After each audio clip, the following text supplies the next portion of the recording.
దురదృష్టకరం, చాలా బాధాకరమైంది, చాలా ఆవేదన కలిగించింది. నిన్న రాత్రి జరిగిన వైజాగ్లో ఉండి మోడీ గారి ఆధ్వర్యంలో దాదాపు 2,08,000 కోట్ల పెట్టుబడి సభ జరిగి వైజాగ్లో ఒక ఆనందకరమైన సమయంలో ఈ విధమైన దుర్ఘటన ఏకాదశికి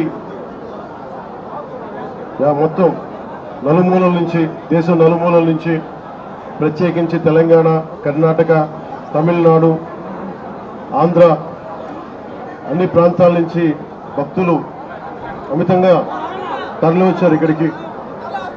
ఇది మొదటిసారి కాదు, ఇది గత దశాబ్దాలుగా ఎప్పుడు జరుగుతూ ఉంది.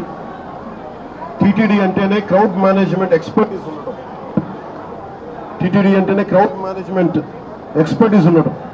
ఎందుకు ఈ దురదృష్టకరమైన సంఘటన జరిగింది అనేది మొత్తం మాట్లాడాను. సంఘటన స్థలానికి వెళ్ళాను. ఆ పార్క్లో ఏ విధంగా పెట్టారు, ఏ సందర్భంలో జరిగింది, అలాగే ఇప్పుడు వచ్చి ఎవరైతే గాయపడ్డారో వారందరినీ పేరు పేరున పరామర్శించాం. వారి ఆవేదన అర్థం చేసుకున్నాం. ఒకటే చెప్పాను, రాష్ట్ర ప్రభుత్వం తరపు నుంచి మనస్ఫూర్తిగా తప్పు జరిగింది, బాధ్యత తీసుకుంటున్నాం. క్షమాపణలు రాష్ట్ర ప్రజలందరికీ, వెంకటేశ్వర భక్తులందరికీ, ఏడుకొండలవాడి భక్తులందరికీ, హైందవ ధర్మాన్ని నమ్మిన ప్రతి ఒక్కరికి, క్షతగాత్రులైన వారికి, ప్రతి ఒక్కరికి, ప్రాణాలు కోల్పోయిన వారికి, వారి కుటుంబాలకి, స్నేహితులకి, బంధువులకి తప్పు జరిగింది. మనస్ఫూర్తిగా రాష్ట్ర ప్రభుత్వం క్షమాపణలు అడుగుతుంది. 2 చేతులెత్తి క్షమాపణలు అడుగుతుంది. జరగకుండా ఉండాల్సిన సమయం ఇది. చాలా ఆనందంగా దర్శనం చేసుకొని వెళ్ళిపోవాల్సిన సమయం ఇది. ఇలాంటి సమయంలో ఇలా జరగటం, లోపల ప్రతి ఒక్కరితో మాట్లాడితే నాకు అర్థం కానిది ఏంటంటే, ఎప్పుడు ఇలాంటి దుర్ఘటన జరగల. కేవలం ఇది ప్రతి చోట వినిపిస్తుంది, క్రౌడ్ మేనేజ్మెంట్ సరిగ్గా జరగలేదు అని. ముఖ్యంగా ఆడవారికి నలిగిపోవడానికి ప్రత్యేకించి చాలా సేఫ్ ప్లేస్ ఇది. మిగతా మనకి టికెట్లు ఇచ్చే చోట కంటే కూడా ఇది క్షేమం అని చెప్పి అందరూ, ఎక్కువ మంది మహిళా భక్తురాలు ఇక్కడికి వచ్చారు. ఇది చంద్రగిరి, తిరుపతి నియోజకవర్గానికి అందుబాటులో ఉండే కేంద్రం ఇది. దానివల్ల ఎక్కువ ఒత్తిడి ఉంది. పోలీసులను పెట్టారు, టీటీడీ సిబ్బంది ఉన్నారు. ఇంతమంది ఉండి కూడా 6 మంది ప్రాణాలు కోల్పోవటం, 24 మంది పైన క్షతగాత్రులు అవ్వటం, ఇది చాలా ఆవేదన కలిగించింది. ప్రతి ఒక్కరిని బాధితులను అడుగుతా ఉంటే ఒకటే చెప్తా ఉన్నా, మేము ఎంతో నమ్మకంతో వచ్చాం ఇక్కడికి, మాకు ఇలా అయిపోయింది. వాళ్ళు బాధపడుతుంటే ముందు పేరున ప్రతి ఒక్కరికి క్షమాపణలు తెలియజేశాను.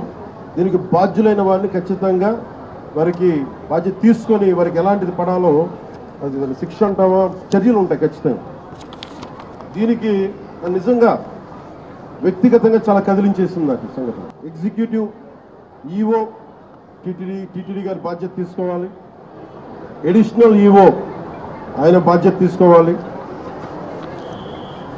డిప్లాయ్ చేసిన ప్రతి పోలీస్ అధికారి బాధ్యత తీసుకోవాలి. దీనికి ఇప్పుడే చెప్తా ఉన్నాను, పోలీసుకి కూడా ప్రెస్ మీట్ ఉంది.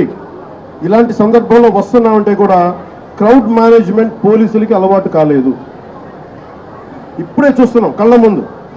అంటే కంట్రోల్ చేసి డిప్యూటీ సీఎంగా ఉండి నేను మాట్లాడి బాధ్యత తీసుకుంటే తప్ప ఈ ప్రెస్ మీట్ జరిగే పరిస్థితిలో లేదు.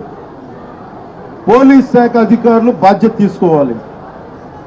ఇంత క్రౌడ్, గరుడ సేవకి 4 లక్షల మంది పైచిలుకు వచ్చినప్పుడు ఎప్పుడు జరగని దుర్ఘటన 2,500 మంది జరిగితే ఎందుకు జరిగింది? దీనికి చాలా లోతుగా దీని మీద ఎంక్వైరీ పడాలి. ఇది చాలా లోతుగా జరగాలి. వన్ ఆస్పెక్ట్ ఈజ్, ఒక సంఘటన ఏంటంటే, was it done it on purpose?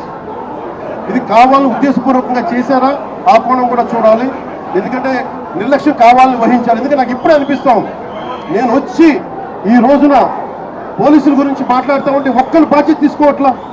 ఇంత సజావుగా మాట్లాడుతుందంటే నేను బాధ్యత తీసుకొని నేను అరిస్తే తప్ప పోలీసులు యాక్ట్ చేయట్లేదు. Is it done on purpose? That I don't have to look into it. I have to convey to DGP గారు. Especially when a disaster happens, the first aid should come out. How come police are the first responders? How come police haven't reacted? This has to be looked into. And there are police who stood out. There are police who didn't stand up, who didn't take responsibility.